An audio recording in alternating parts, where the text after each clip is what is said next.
Hi beauties, today I'm going to be reviewing the L'Oreal Paris Infallible Brush Foundation, and I have the shade Golden Beige. It looks like this. So first I'll talk about the packaging. It's really sleek and nice. You just take off the cap and then you've got this brush here.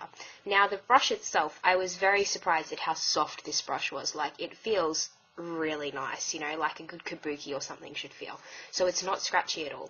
It's quite dense. So, yeah, you get a good amount of coverage, and it's not all flimsy, and it's not going to just sort of fray and fall apart. So that's definitely a really good thing. I was very impressed with the brush on this. I did a quick demo of me applying it so you can see just how easy it is.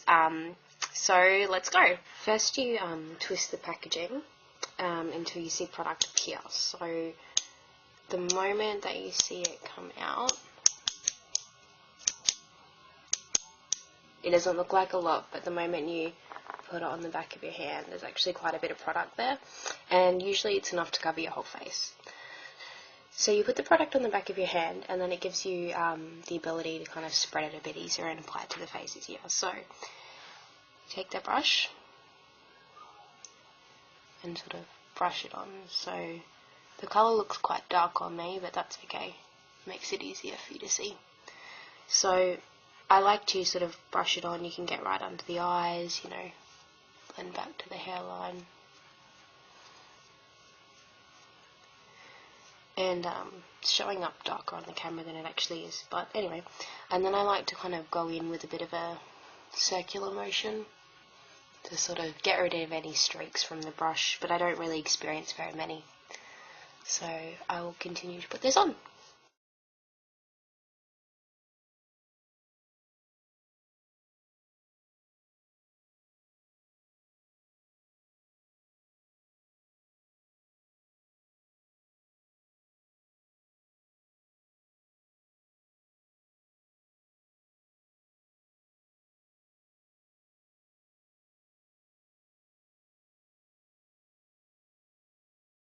So as you can see, I've finished applying it. I love the formula. As you can tell, it gives me a nice even finish. I'm not, you know, super shiny or anything. It's actually quite matte, although on my camera it is, you know, the fluoro light's kind of making it a bit shiny, but in person it is completely matte. I have no streaks or anything, and if you do get a few streaks, you just sort of buff the brush like this and it'll get rid of any of them. It's usually a sign that there's probably a little bit too much product on the brush. I find that it's definitely buildable. The coverage, I'd say, is medium to quite heavy. It's definitely not light coverage. I didn't put any concealer on, and it's done a pretty good job for the most part of concealing my imperfections. It is supposed to be, it says on the packet, non-transferable. So if I take this tissue here, bit of a dab, absolutely no product comes off. If I wipe it, I get a little bit, but you know, you can hardly even see that. So for the most part, I think it definitely is non-transferable. On the packet, it claims to last for 24 hours. Personally, I didn't test that claim, as I don't know about you, but I don't like to wear my makeup to bed. But I did wear it for a good 6 hours or so, and didn't experience any unevenness or fading or anything like that. So I do think it does have staying power. Overall, I think it's a really great new foundation. It's a very innovative idea.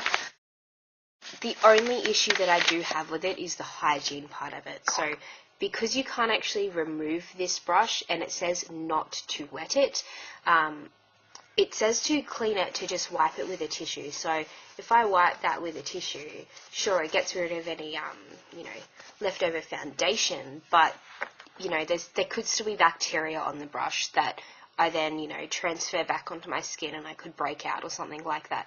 So that's not really ideal. I think maybe if you use a antibacterial wipe instead, or maybe even just apply a little bit of brush cleaner to the tissue first, then that might be better to help sort of disinfect the brush, because you know, you use your foundation every day, you're constantly, you know, if you've got a bit of a breakout or something, that bacteria is going to transfer onto the brush, and I don't think that wiping it with a tissue is really going to be enough to get rid of that bacteria. Also, I'm not sure how the mechanism works, so I don't really know how easy it will be to get every last bit of product out because you can't remove the top part. But apart from that, it's a really great foundation. I love the brush. It's so soft, and it works really well. The formula itself has great consistency, great coverage, and a really nice finish. And I'll definitely be going to check out other shades and see if there is one that's a bit lighter that might suit my skin a bit better, because it's really hard when you first look at it and you go, oh, that colour, you know, it goes really well, and then you leave it on for a little bit, and then a lot of foundations can actually oxidize and go a bit darker on your skin, you know, after a little bit, after 5-10 minutes, an hour, whatever. So you know, best to sort of try and store first. I would continue to use this foundation, and I highly recommend checking it out. Bye, beauties.